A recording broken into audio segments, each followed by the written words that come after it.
11:51, estamos en comunicación. Vamos a estar hablando con Pablo Semán. Sí, en breves. En brevísimos instantes, que es ya un amigo de la casa, ¿no? Lo hemos entrevistado en otras ocasiones, no en esta temporada de la Tercer Mon, pero bueno, él ha escrito un poco sobre el fenómeno de las nuevas derechas, sobre Milei, sobre los libertarios más particularmente. Así que vamos a estar hablando con él. Pablo Semán, que es sociólogo y doctor en antropología, aparte de ser investigador del CONICET y profesor en varias universidades nacionales. En esta, yo creo que en su momento lo ha sido. En la UNSAM, ¿no? Él está más en la UNSAM. Pero creo que su casa actual es la UNSAM. Su alma mater. ¿Ustedes fueron alumnos de Pablo Semán? Yo no. Por supuesto. Santiago, fuiste alumno de Pablo Semán en una materia de la Facultad de Humanidades, ¿no? Exacto. Sobre etnografías. Sí. Ahí está, ahí dijo Santiago fue, dijo Pablo Presente. Semán. Pablo, ¿nos estás escuchando? Bienvenido a la Tercer Mon. Sí, claro. Ahí está, gracias. Ahí está. Bueno, ¿qué tal? ¿Cómo estás, Pablo? Gracias por la comunicación. De mí se acuerda, de Tristán no sé si se acuerda.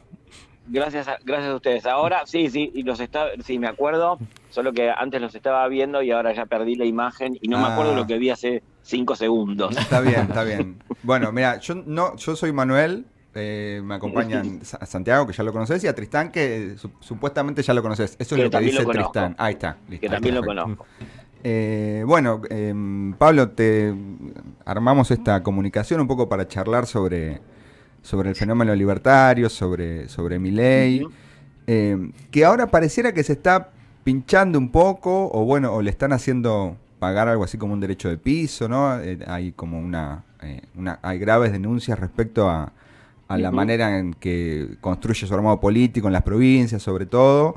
Pero bueno, quería arrancar por ahí, ¿no? Como si para vos también se está desinflando, es algo que ya pasó, o si todavía, digamos, persiste el fenómeno. Mira, yo lo que creo es esto, que hay que mirar la evolución del electorado independientemente de los candidatos, o en forma relativamente independiente de los candidatos, ¿no? Claro. Y me parece que hay un proceso, y empezamos con polémicas, Dale. que es de derechización y que en 2021 una buena parte del público kirchnerista, nacional popular, digamos, del volvió la política de 2011, decía que no había derechización, y ya la había, y que lo de Milei expresaba parte de eso más agudamente y un poco más radicalizadamente. Tampoco diría que es solo derechización, en parte sí es derechización y en parte es un reclamo democrático, que es la derechización tiene que ver con, digamos, una adopción de una idea de libertad de mercado que solo le conviene a los muy, muy poderosos, pero ellos creen que no. Sí. Y el reclamo democrático tiene que ver con un reclamo, con un reclamo contra lo que ellos llaman la casta, que yo puedo estar en desacuerdo, pero, digamos, ante un Estado que hace mímicas de estatalidad presente, por lo menos desde el punto de vista de ellos, ese no es un reclamo necesariamente de derecha, es un reclamo de autonomía, de si no me vas a ayudar, por lo menos no me molestes. Sí, claro. Y eso es lo que expresa, digamos, yo creo que es lo que está expresado en la hipermasividad digamos, del voto a Milei, que yo creo que ahora se va a trasladar un poco a Bullrich. Bien. Eso Sí. no quiere decir que entre ese giro a la derecha de una parte, por ejemplo, de los jóvenes, no haya entre ellos, en un porcentaje mínimo y probablemente en roles muy activos, de gente decididamente de derecha, de gente que se ajusta al estereotipo que usa, digamos, la izquierda o los críticos de esa facción política, ¿no? Pero me parece que el fenómeno es mucho más que sus dirigentes. O sea, hace poco Melina Vázquez sacó una nota que yo coincido mucho con lo que ella dice, que es hay una derecha popular, porque hay un proyecto de popularizar a la derecha, pero también hay un pueblo de derecha que no es lo mismo que la derecha popular. Y entre la derecha popular o de vocación popular y el pueblo de derecha se han ido encontrando, claro, y van buscando a sus candidatos. Están divididos por arriba, no saben si los expresa Bullrich, Milei o quién, pero por abajo tienen bastante claro qué quieren. Ahora, para vos, Pablo, la emergencia de este fenómeno ¿tiene que ver con cambios que se dan a nivel social o también un poco con un fracaso de otras expresiones políticas que antes quizás ofrecían respuestas en el marco de la política a demandas más de representación? Digo, ¿hay una falla en lo que podríamos llamar el kirchnerismo en sentido amplio que permite la emergencia de este fenómeno? ¿O también hay cambios que no se llegan a interpretar desde la política y desde la política más tradicional, desde cómo estaba estructurado el esquema político argentino, y aparece algo nuevo que lo representa? Yo creo que hay, son las dos cosas, porque son bastante complementarias. Ujú. Primero, digamos, me parece que hay una cosa que es de orden mundial, o por lo menos occidental, que creo que no es casualidad que en todo el mundo occidental estén ganando derechas muy radicalizadas, y en todo caso, digamos, eso tiene que ver con una transformación de la posición del Estado en la vida social, y digamos, el Estado está siendo desafiado en grado sumo. Entonces la pandemia lo expresó y lo radicalizó. Estados que nunca habían tenido problemas para organizar una campaña de vacunación lo tuvieron. Claro. Entonces hay flujos de capital, de comunicación que los estados no logran controlar y quedan siempre como pedaleando en el chucrut. Bien. Y por el otro lado, digamos, yo creo que hay cosas de Argentina específicamente que agudizan esa crisis, porque lo que yo creo es que una de las posibilidades, yo no estoy seguro y espero que no, pero digamos, tampoco descartaría esa posibilidad, es que lo que se venga acá sea mucho peor que lo que nadie en Argentina sabe que fue de malo Bolsonaro. Porque como acá, digamos, la izquierda la izquierda argentina es genial, ¿no? Porque es radical de todas las radicalidades, de todas las reivindicaciones, todas juntas, ya, ahora, qué sé yo, todo por Facebook. Y, digamos, todo eso en base a apuestas parlamentarias, ¿no? De pongamos esto en la lista, pongamos al otro que suma por derecha y al otro por izquierda, y qué sé yo qué. Y mientras la derecha plantea ganar las cosas en la calle, pelear, palos por la cabeza. Entonces, digamos, tenemos una izquierda disociada entre un parlamentarismo ridículo que ni un socialdemócrata de ultraderecha hubiera tenido en su perra vida, y una derecha radicalizada que tiene tácticas revolucionarias y leninistas de conquistar el poder. Entonces, la irresponsabilidad de esa izquierda o de los nacionalpopulares apoltronados en el PUF desde hace 15 años es parte de el tipo de triunfo que puede llegar a tener la derecha. Y si no llega a ser así, va a ser, gracias a Dios, probablemente yo me voy a convencer más de que obró Dios que de la pericia política de la izquierda. Bien. Pablo, y si O vos de los nacionalpopulares, perdón, o de Bien. los nacionalpopulares. Si tuvieras que precisar como el fenómeno sociológicamente, digo, ¿a vos te parece que es un fenómeno, el fenómeno de esta, no sé, nuevas de derecha, libertarios, digamos, es urbano, es real, que tiene que ver más con lo masculino o adhiere más en los varones? Ahí, ¿qué precisiones podrías hacer del fenómeno en términos más demográficos, digamos? Una cosa son los libertarios stricto sensu, los votantes de Milei, Sí, y sí. otra cosa es lo que yo estoy refiriéndome más ahora como derechización. Claro, ¿no? sí. Entonces, me parece que en el fenómeno, en Milei, en el núcleo activo inicial, predominaban los varones, yo creo que a ustedes les viene cómodo poder decir que son todos incels. No, Está claro. bárbaro. Lo que pasa es que con eso no lograron evitar que se masificara mucho más allá de eso, donde hay chicas, incluso porque había en el núcleo inicial de los libertarios de hace mucho tiempo, había unas chicas que jugaban con su liberalidad sexual y había personajes de ese tipo que después se fueron apagando. Pero yo digo, en el voto masivo de Milei se estaba habiendo cada vez más mujeres. Sí. En el voto de la derecha, no, en el voto de la derecha, y además porque los libertarios es un fenómeno fluctuante, sobre todo porque la impericia de Milei le impidió hacer lo que tal vez hubiera podido hacer, que es generar una estructura. Claro, ¿no? claro. Pero todo eso que no va a Milei va a Patricia Bullrich. Entonces, no es que es tan distinto, ¿no? Sí, y en ese voto a Patricia Bullrich, en el voto a Patricia Bullrich hay muchísimas mujeres.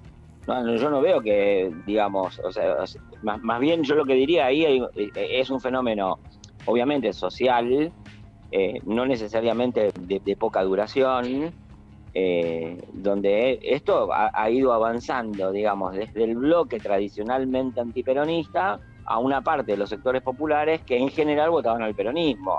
Y por eso, a ver, nosotros venimos todos viendo encuestas que desde hace 4 años dan 65-35 en contra del gobierno, 70-30 en contra del gobierno.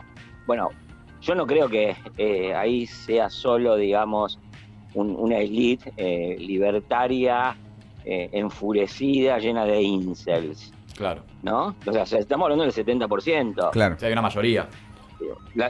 Es más, aparte hay una cosa, ¿no? Que es en algún momento, porque, o sea, las cosas, yo las digo ahora y parecen provocativas, pero las vengo diciendo desde antes, entonces, por lo menos tómenme en cuenta. El kirchnerismo se vanagloriaba del voto de los jóvenes y qué sé yo, y desde hace 8 años, 8 no, pero 4, que no hace más que desear, ojalá que no voten los jóvenes. Sí. Y no es por una cuestión solo de género, digamos. Todos soñaban con la diputada esa demócrata norteamericana, como es, AOC, que ahora no me acuerdo cómo se llama. Alexandria Ocasio-Cortez. Y se despertaron con Bullrich. Bueno, qué sé yo, no sé. Sí, pensando en las juventudes, ¿ves que eso, primero que se habla mucho de la derechización de las juventudes, no sé si lo ves así, tan así, y si ves la posibilidad de interpelar a esos jóvenes y esas jóvenes desde otro lugar? Mira, yo creo que, a ver, los jóvenes nunca fueron lo que se decía que era como si fueran todos descendientes del Mayo del 68.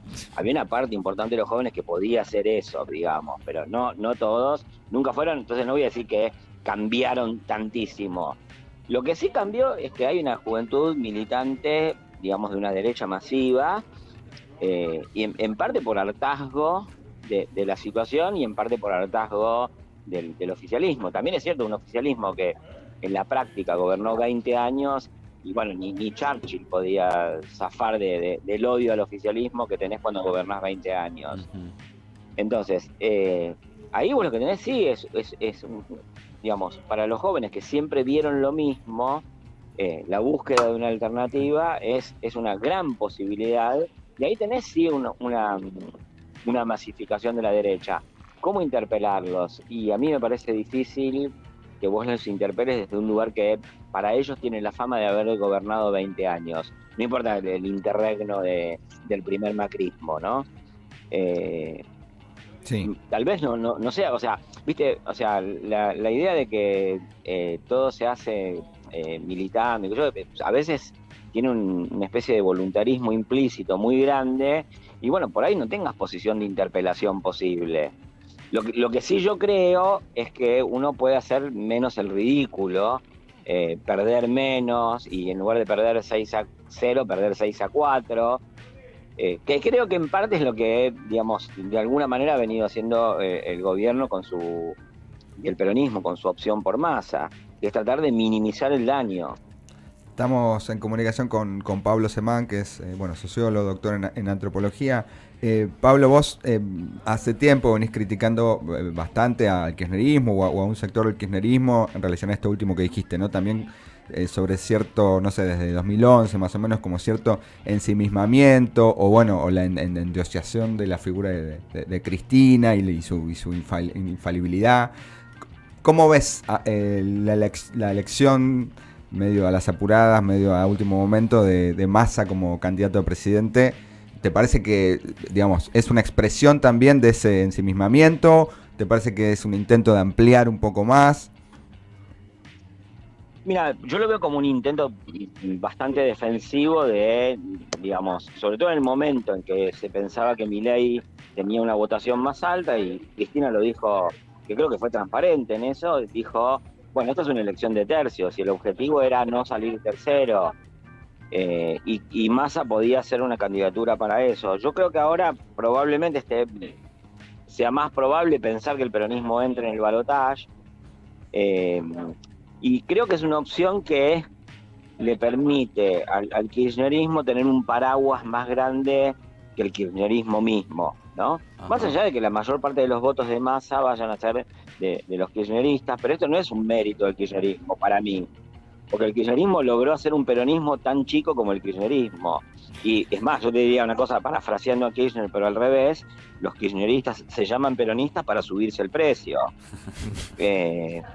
Entonces, nada, lo que logró el kirchnerismo es eso, en parte, yo digo, para ser justos, los partidos democráticos populares en la historia de los últimos 20 años en todo el mundo vienen perdiendo votos. Pero en Argentina le tocó conducir ese proceso de declive al kirchnerismo y yo no sé si no está al punto de lograr una derrota, pero histórica fabulosa, ¿no? Yo inclusive, digamos, diría, yo prefiero que eso no suceda, pero digamos, es posible de pensar que suceda eso. Entonces, la elección por masa es una expresión de, por un lado, defensiva y por otro lado, de una debilidad extrema. Bien. Pablo, te sumo una pregunta, mirando más en las experiencias quizás de otros países donde esta derechización expresada o captada por algunos armados políticos generalmente más nuevos, ¿no? Llegan al gobierno, en algunos casos. Pero pareciera que no logran sostenerse largos periodos en el gobierno o no logran cristalizarse en estructuras políticas nuevas, estables, digamos. ¿Cómo ves ¿Dónde ese...? no? Y yo, si tuve que imaginarme a Trump no reeligiendo, a Bolsonaro no reeligiendo, en España claro, no han ganado todavía yo creo quizás que el gobierno. hay que cuestionar fuertemente esa mirada electoralista de la política. Bien. Porque Bolsonaro no reeligió, pero transformó Brasil y para mal. Sí. De la misma manera que, digamos, porque todo el mundo ve un péndulo donde en realidad hay un tobogán que te vas cayendo. Claro. Y digamos, de la misma manera que todos podríamos decir, no, bueno, lo de Macri no fue menor. No, claro que no fue menor. O sea, Macri generó un daño enorme. Pocos gobiernos fueron tan malos como el de Macri. Sí. Pero de algún modo los procesos Ahora, políticos entonces, siempre digamos, se expresaban que no haya reelegido Macri no significó una gran victoria, porque digamos uno computa en el terreno electoral, que es un poco una sucesión de fotos, pero la película del descenso es más grave. Y además lo que vos tenés es que en Argentina la posibilidad del triunfo de una derecha, sea alternativa o mainstream, es una derecha fortalecida que además, para más INRI, como dicen en México, vas a tener, primero, no tenés los mismos topes institucionales que en Brasil. Brasil es un país con muchos más topes institucionales a la derechización que hay acá. Acá vos podés hacer cualquier cosa y no hay más que ver lo que pasó en Jujuy. Sí. Eso es un gran problema. Y además, como es una derecha que no es exactamente la derecha alternativa, sino una mezcla de una derecha alternativa con una derecha mainstream, va a ser algo mucho más poderoso. Y además llegás con una fuerza política que será la futura oposición, en el caso de que gane la derecha, que es una fuerza deshilachada, desprestigiada, que no tiene un solo cuadro que pueda decir, miren, yo soy maravilloso. Sí, está Grabois. ¿Cuántos votos va a sacar Grabois? Vamos a ver. ¿No? ¿Piensan resistir al bullrichismo con Grabois? Pablo, te pregunto por cuando hablas de los cambios que introduce Bolsonaro.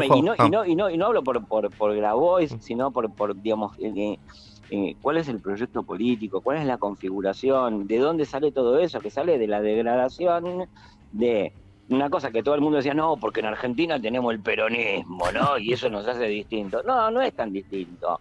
O sea, los partidos democráticos populares fueron derrotados en todo el mundo, hasta el Congreso Nacional de la India, que era, digamos, más amplio y más fuerte que el peronismo, que todo el mundo dice, viste, peronismo, se hace el aguardentoso y cree que escritura el legado de Perón a su nombre.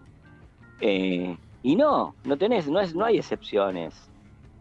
Al contrario, lo que puede ser excepcional es el nivel de derrota. Eso sí puede ser excepcional. Pablo, cuando hablabas de las transformaciones que hacen estos gobiernos de derecha, por Bolsonaro, por acá, por la aparición, por haber ganado el PRO, ¿hablas como más de transformaciones a nivel político, estructural, o más social? Porque hay como, por lo menos en Brasil, el bolsonarismo gestó una identidad que un montón de personas que no se identificaban explícitamente con la derecha, de repente son bolsonaristas, un poco lo que empieza a pasar con los libertarios, que no existían como conjunto social acá, como hacia qué lado vas, te parece como más relevante, si transformaciones más... Yo creo que son dos transformaciones al mismo tiempo. Hay una que es política, que es emergencia, como vos decís, ¿no? De una identidad política nueva, fuerte, ensanchada, radicalizada. Eso por un lado. También tenés una transformación social que obviamente que es los modos de vida de los sujetos se transformaron y la derecha supo captar eso, e interpelar eso y dialogar con eso y capitalizarlo. Pero al mismo tiempo, perdón, no son dos, sino tres transformaciones. Hay una transformación institucional. A ver, hay un sociólogo, jurista, no sé qué, norteamericano que se llama Ackerman, que habla de régimen constitucional en el sentido de las prácticas políticas constituyentes de un momento de una sociedad, ¿no? No solamente de la constitución escrita. Entonces, hay un nivel institucional que son quién es la judicatura, qué prácticas tienen, quiénes son las fuerzas de seguridad, qué prácticas tienen. Bueno, todo eso en Brasil se transformó muy rápidamente, y no es que hubo un cambio de la constitución, pero sí cambió el régimen político y se hizo mucho más duro. Sí. Y yo les pregunto a ustedes piensan que en Argentina eso no es posible? Al contrario, en Brasil hay 1000 topes institucionales porque es una sociedad que, digamos, todo es una escribanía. Acá, digamos, es una sociedad que tuvo campos de concentración clandestinos. Sí. ¿No? Sí, entonces, sí. Yo no estoy diciendo que va a ser como la dictadura, ni mucho menos, es otra cosa, no tiene nada que ver, pero lo que voy es que las transformaciones del régimen político no se miden solo en transformaciones constitucionales en la letra escrita de la Constitución, sino en los repertorios de acción de instituciones políticas. Eso en Brasil fue transformado y yo no veo cómo no van a intentar transformar eso acá. No, me quedo con esta metáfora de, no el péndulo, sino más el tobogán, ¿no? Sí. En bajada. Claro. Aparte, en este momento ya te estamos sumando a una sección de este programa que justamente hablamos sobre el fin del mundo, así que encastró perfectamente. Vos ves, que hay un problema general donde el punto en el que compartimos, digamos, todo lo que estamos hablando en este momento, las formas de pensar y hacer la política más inclusivas, o como querramos definirlo de forma más abierta posible, van a entrar profundamente en crisis en el mundo occidental, y va a cambiar esa manera de pensar el Estado, la sociedad. ¿Ves un cambio yo creo enorme? Que eso está, no sé si va a entrar en crisis, está en crisis. Sí. O sea, está en crisis la constitución política de Occidente, Sí. El liberalismo occidental, porque la derecha, digamos, está encarnando proyectos de gobernanza alternativos, que fueron ensayos tímidos, que fueron rechazados y después fueron reafirmados en segundos mandatos, ¿no? Por eso, digamos, las derrotas electorales de las derechas en este devenir parecen transitorias, en tanto, digamos, la afirmación de sus políticas no parece tan transitoria. Está el ejemplo de, no sé, Hungría, Polonia, en parte Italia, en parte España, ¿no?